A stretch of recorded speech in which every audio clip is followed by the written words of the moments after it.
You can't graduate from high school unless you have a college acceptance letter, a trade school acceptance letter, or you signed up to the United States military. That's what this guy, Governor Stitt from Oklahoma, has put in place as a bill. Now, before we go crazy on this, I understand the sentiment of what this guy and his administration are trying to do. They're trying to get kids on a successful path after high school. But these three options they put in place are not the only options available, and they're not even the best options available for most people anymore. So I think that there's some merit to saying that every high school should have a full-time admissions counselor, a full-time placement person whose role is to help kids in their junior and senior years plan out their college path, trade school path, military path, family business path, whatever they want to do. It should be those people's jobs that they meet with the student in junior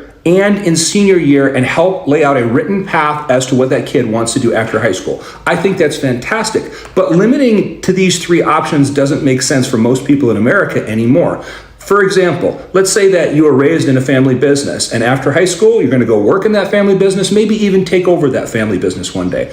Now, these options that he's proposing aren't necessarily the right ones for that person who's going to go directly into the workforce and has a path that's laid out for them that most people don't have the opportunity for. You're going to limit that person just because you've chosen the things that you think people can go into.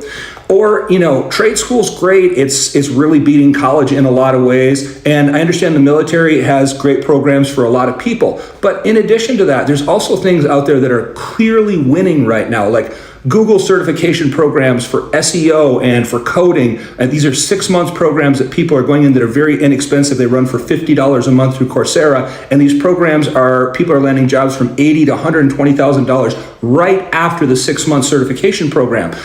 Trade schools are just crushing college when you go to the debt to how much you can make ratio out of it. So I understand what they're trying to do. What they're trying to do is put a system in place